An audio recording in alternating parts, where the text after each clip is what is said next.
Good morning and welcome to Going to Work with Gena, which is an infomercial for STEM students. I am Dr. Gena Henderson and it is Python Wednesday, yes. And you know, we always begin Python Wednesday by telling you which oil we're diffusing. And this morning we are diffusing 4 drops of frankincense, 2 drops of lavender, and 2 drops of orange, okay? This is the season that we're giving thanks. We're doing thankfulness this week, and you know, when gratitude's in the season, you also want to make sure it's in your diffuser, okay? And so this helps us.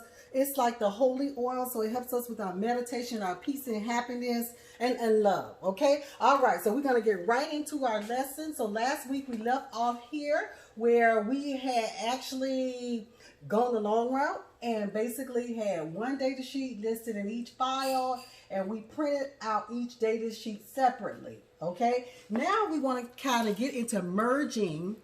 We want to get into merging the data.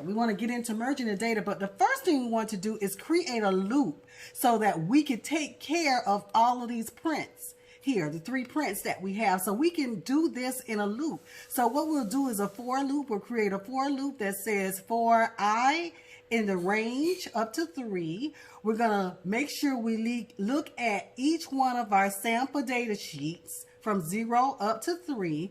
We're going to read them from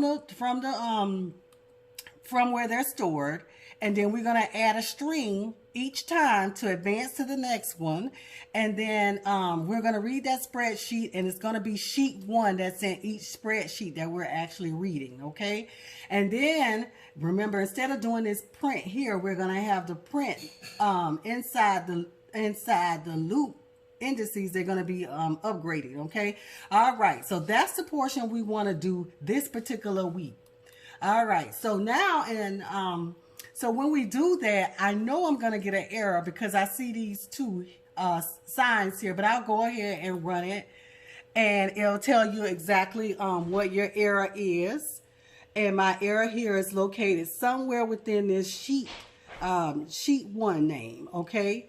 And the way I'm actually advancing it says sample data is not defined. Okay, so I don't know. I'll go back and I'll check it out. But the next thing we're going to do next week is we're going to make sure that we can merge the sample sheets together. Okay, so I'm kind of showing you the next step. We're going to merge the sample sheets together so they can all be added by what the column they have in common. Okay, the column they have in common. All right, so I want to thank you for going to work with Gena this morning. This morning we're learning how to implement a for loop, okay? All right, thank you.